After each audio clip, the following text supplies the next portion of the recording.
పెళ్ళయిన తర్వాత ఆయనకి పట్టాభిషేకం చెయ్యాలి అన్న టైంలో అప్పుడే దశరథుడు ఏమంటారంటే అడవులకు వెళ్ళిపోవాలి అని అంటారు కదా, రావాలి అనుకున్న టైంలో ఇంకా దశరథుడు అంటాడు అంటే కైక ఒక్క తన ద్వారా ఆ అసూయ ద్వారా రాముణ్ణి అడవులకు పంపించాల్సి వస్తుంది. దశరథుడు అంటారు రామ నువ్వు అడవులకు వెళ్ళాలి అన్నప్పుడు రాముడు ఏం చేస్తాడంటే ధ్యానంలో కూర్చొని ఏం చేస్తాడంటే కళ్ళు మూసుకున్న తర్వాత ఆయనకి ఒక మెసేజ్ వస్తుంది. అక్కడే ఆ పరమాత్మ నుంచి ఆయనకి ఏం మెసేజ్ వస్తుంది అంటే రామ నువ్వు ఈ రాజ్యంలో సుఖభోగాలు అనుభవించడానికి ఇక్కడ రాలేదు, నువ్వు వచ్చింది ఈ రాజ్యంలో ధర్మాన్ని ప్రతిష్ఠించడానికి నువ్వు వచ్చినవు, ఇక్కడ ఉండడానికి కాదు, నువ్వు అడవులకు వెళ్ళిపో అని పైనుంచే మెసేజ్ వస్తుంది శ్రీరాముడికి.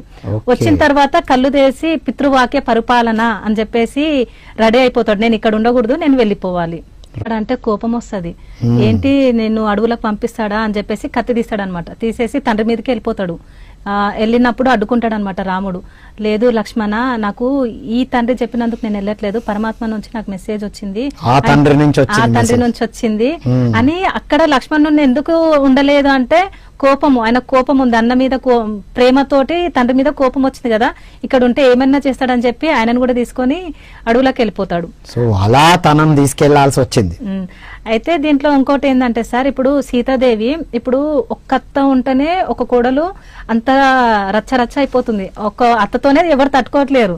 అక్కడ ముగ్గురు అత్తలతోటి ఆమె ఎలా ఉంది, ఎంత సహనం, ఆమెకున్న సహనము ఓపికతో అక్కడ కైక డిసైడ్ చేసింది కదా అడవులకు వెళ్ళిపోవాలని.